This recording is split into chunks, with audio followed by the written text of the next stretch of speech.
Hi friends, and I'm back with the next edition of Verbal Communication, Learning a Language.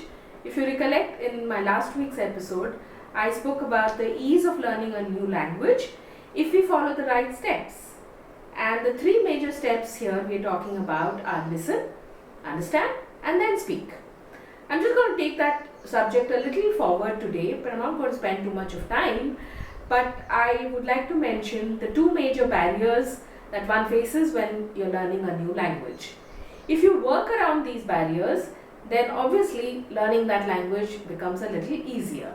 And these two barriers are vocabulary and translation. Yes, you heard that right. Vocabulary and translation. What happens when we start learning a new language? The first thing is we are at a loss for words, literally and figuratively. We don't know what something is called in that particular language. So the first step to building up and learning a language is build up that vocabulary. Look around you, daily things. You pick, okay, what is this called in that particular language? What is this called in a particular language? And that's how you build up your vocabulary. And the challenge that all of us face is translation. And by translation, I mean what happens in your head. The fluency of a language or the comfort of a language that a person has is when he or she begins to think in that language. Yes, think about it. What language are you thinking in? I usually even ask people, which language do you dream in? You'll actually be surprised when you look back and think about it. There is the language of your comfort in which you think in and you actually dream in that language.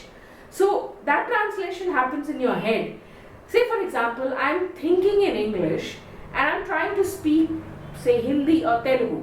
So that sentence is getting translated in my head and there's a gap there because I'm at a loss for words. I don't know how to say something in a particular language.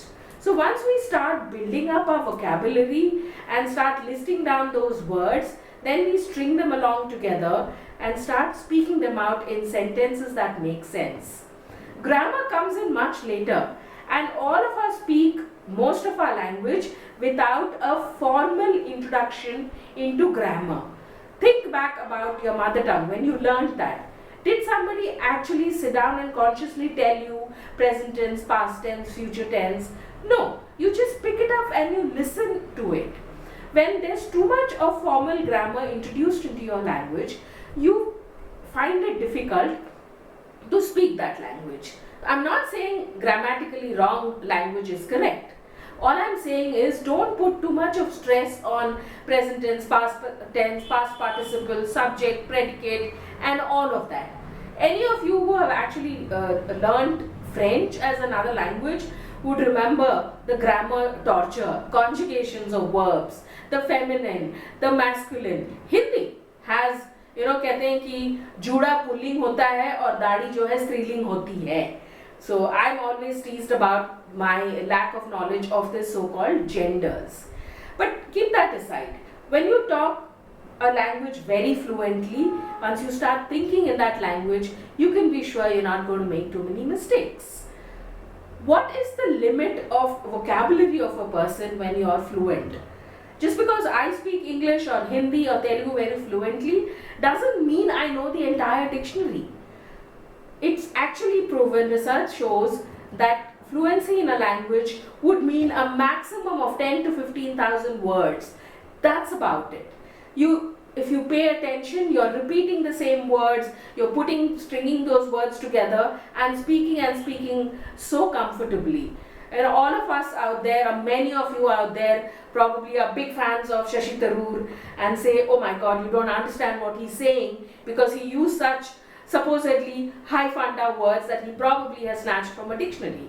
That's the way he speaks. Even though the fact that he speaks so well doesn't mean that he knows a lack of words. Like LSKH, not a lack of words. He knows his vocabulary is also probably just that 10 to 15,000 words. And I'll just give you one small example of how translation affects our language. In Hindi, हम सपने देखते हैं. But in English, you just dream. You don't see your dreams. A lot of us have heard this question, what's your good name, please? And that happens because you're translating directly from Hindi, where they say, Aapka shubh naam kya hai? And go to any other language. Me per emiti, per enne. That's how they ask. There is no good over there. But when it comes to translating it into English, somehow a lot of us end up saying, what's your good name? So all I'm trying to tell you here is, look around you, build up your vocabulary. Don't reach for a dictionary. You don't need that dictionary. Just look around when you read. And I will again refer to Shashi Tharoor in one of his interviews in a college, Christ College in Bangalore. A lot of students stood up and asked him, can you give us a tip to how to improve our language, how to improve our vocabulary? And he had just one word, and that one word is read. Yes, my friends, read.